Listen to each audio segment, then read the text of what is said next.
सुंद' आपडेट्स लानानै फिन खेबसे चेनेलाव फैफिनबावनाय जाबाय जायफ्रा मोजां मोनो बा इन्टारेस्ट थानाय नायलांनो हागोन बिदिब्ला जागायलांदिनि बारा गोलाव खालामनो सानाखै थ' बयबो मिथिखादों भिडिअ मानि सायाव जागोन टाइटेल बा थाम्बनेलावहाय नायनानै ना थ' जागायलांदिनि जोङो मिथिनो मोनखादों जोंहा जितु अरुणोदय 3.0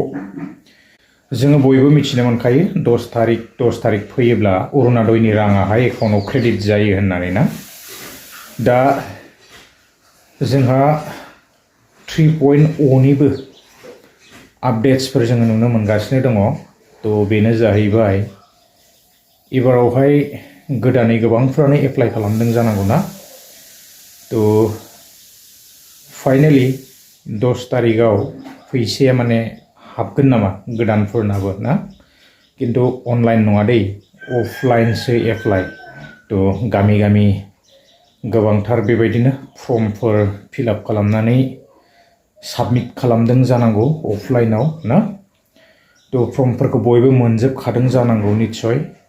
दा जोङो नेनोसै 10 तारिखआव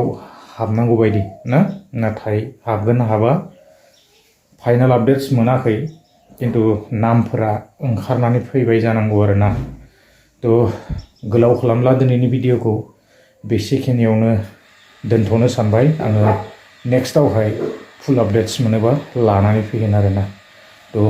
भिडिअआ बेसेखिनियानोमोन जोङो बयबो नेनानै था 10 तारिख फैनोसैलाय नै बारा दिन गैला ना 10 तारिख फैनाय लोगो लोगोनो फैसाया एकाउन्टआव क्रेडिट जागोन आरोना